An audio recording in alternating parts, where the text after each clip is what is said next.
सभी प्रिय भाई बहन को प्रणाम नमस्कार।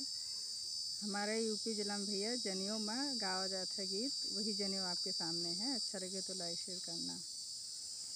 खमिया बड़